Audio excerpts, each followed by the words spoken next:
The NBA has released their schedule for opening day and Christmas Day.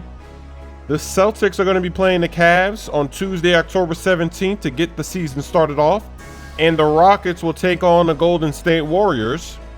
And then on Christmas Day, we've got some very interesting matchups. The 76ers versus the Knicks. Of course, we have the Cavs and Warriors. Then it's the Wizards and the Celtics, a little rematch from the playoffs. Then you got the Houston Rockets versus the Oklahoma City Thunder. Last but not least, Minnesota Timberwolves versus the Lakers. Lonzo Ball will be balling on Christmas Day with the young Minnesota Timberwolves team. That's going to be a good one. In other news, Zach Randolph, the power forward for the Sacramento Kings, was arrested for possession of marijuana with intent to sell. What? Didn't he get like a $24 million contract? Why is he selling weed?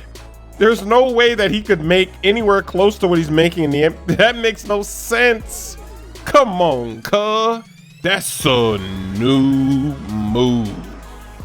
And last but not least, the NBA is approving new rules to prevent teams from resting healthy players, especially on nationally televised games. This is why the NBA season is starting earlier, October 17th, because they're going to stretch out the season. There's going to be less back-to-backs, less crazy traveling schedules. From a business standpoint, when you just decide to rest a guy when he's healthy, it messes everything up. Fans, they're buying tickets.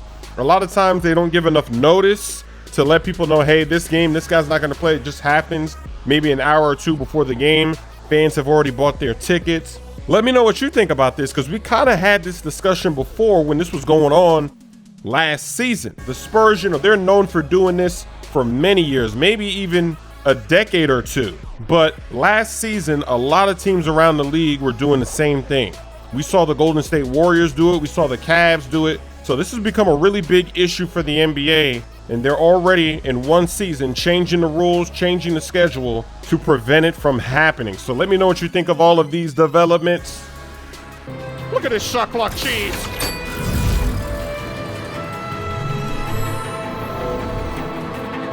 Follow the power lines. There must be a weak point. I see it. At the buzzer.